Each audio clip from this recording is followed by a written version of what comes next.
प्रधानमंत्री नरेंद्र मोदी ने देश के लोगों से बचत की अपील की है। संकट काल में सोना कम खरीदने, पेट्रोल डीजल का इस्तेमाल कम करने की सलाह दी है। और प्रधानमंत्री मोदी की अपील पर क्या कहना है लखनऊ के लोगों का, आइए सुनते हैं।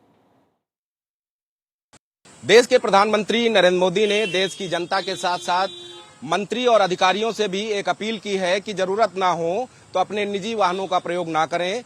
जो पब्लिक ट्रांसपोर्ट है, चाहे वो रेलवे हो या रोडवेज की बसें हों, प्राइवेट बसें हों, ई रिक्शा हों, ऑटो रिक्शा हों, इनका ज्यादा से ज्यादा उपयोग करें और जरूरत पड़ने पे ही सीएनजी, पीएनजी और एलपीजी गैस का इस्तेमाल करें। इसी मुद्दे पर बातचीत करने के लिए लखनऊ से तमाम लोग हमारे साथ बातचीत करने के लिए मौजूद हैं। हम इनसे जानेंगे कि प्रधानमंत्री ने जब अपील की, उसके बाद मुख्यमंत्री योगी आदित्यनाथ ने बैठक की, उस बैठक का असर उत्तर प्रदेश की राजधानी में कितना ज्यादा दिखाई देता है।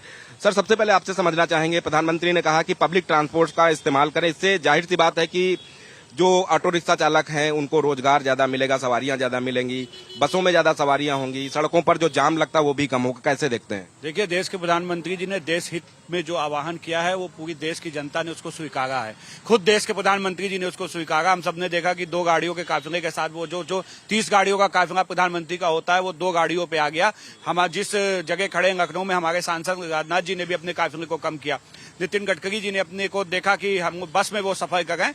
तो जो आइकॉन, जो समाज के नेता जिनको जनता सुनती है, उन लोगों ने आज इस चीज को, फैसले को माना है और खुद में अपने को चेंज किया है। और पब्लिक ट्रांसपोर्टेशन का तो फायदा लोगों को होगा ही, लेकिन इससे एक फायदा होगा। देखिए, देश आज विश्व पूरा कहीं ना कहीं इस युद्ध, जो ईरान और अमेरिका का युद्ध है, उससे जूझ रहा है। इसमें कोई दो राय नहीं है।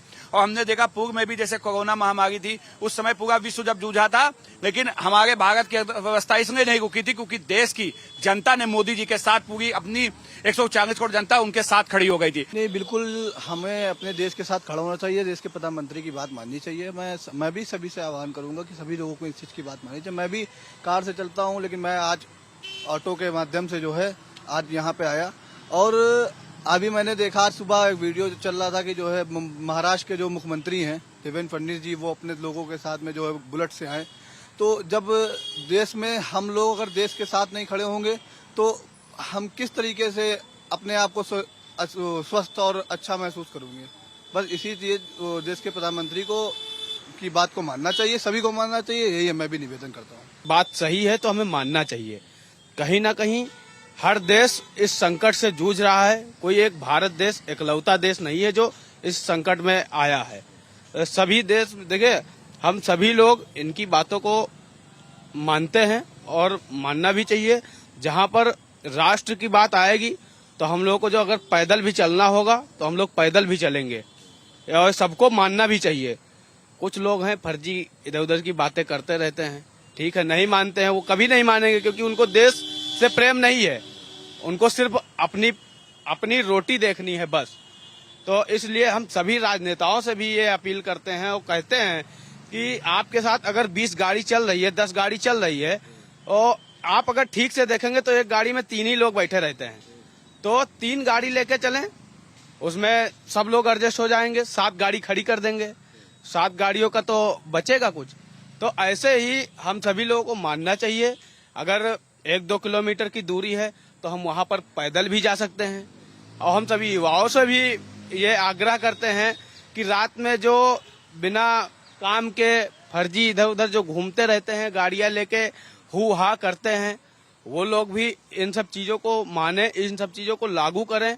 देखिए, एक व्यक्ति जब हर एक बात मानेगा तब पूरा देश एक तरीके से खड़ा होगा। तो राष्ट्र निर्माण के लिए एक व्यक्ति की जरूरत होती है, तो हर आदमी धीरे धीरे उसको फॉलो करने लगता है। देखिए, ऐसा है कि माननीय प्रधानमंत्री जी और मुख्यमंत्री जी ने आग्रह किया है, उसको सभी ऑफिसों में लागू किया गया। सभी लोग मानेंगे और मानना पड़ेगा, क्योंकि ये देश हित के लिए कार्य, जो भी कार्य किए जा रहे हैं, प्रधानमंत्री जो मुख्यमंत्री जी जो भी कार्य कर रहे हैं वो देश हित के लिए कार्य कर रहे हैं। उसको हम सभी को मानना चाहिए और जो दिशा निर्देश होगा उसका पालन करना चाहिए, जिससे हमारी भी सुरक्षा होगी, हमारे समाज की सुरक्षा होगी और देशवासियों की सुरक्षा होगी। तभी देश जो है राष्ट्र निर्माण की तरफ अग्रसर होगा और देश अच्छी, सुंदर और स्वस्थ एक युवाओं की पीढ़ी, जो आजकल सबसे ज्यादा युवा हमारे देश में पाए जाते हैं, तो उनकी सुंदर और स्वस्थ युवाओं की एक पीढ़ी तैयार होगी, जिससे देश और सुरक्षित महसूस करेगा और विश्व में एक विश्व गुरु पटल पर हम लोग अग्रसर होंगे। इस बार जनता की जिम्मेदारी ज्यादा बढ़ती है कि जो बेवजह गाड़ियों से घूमते हैं, बेवजह लंबी लंबी दूरी को तय करते हैं, 4 व्हीलर गाड़ियों का इस्तेमाल करते हैं, तो ऐसे में वो रेल का इस्तेमाल कर सकते हैं, ट्रेन का इस्तेमाल कर सकते हैं, साथ ही साथ बस और public transport, auto, e rickshaw का इस्तेमाल करके देश के विकास में अपना भी योगदान दे सकते हैं। वीडियो जर्नलिस्ट रोशन यादव के साथ नीलेश चौहान, भारत 24, लखनऊ।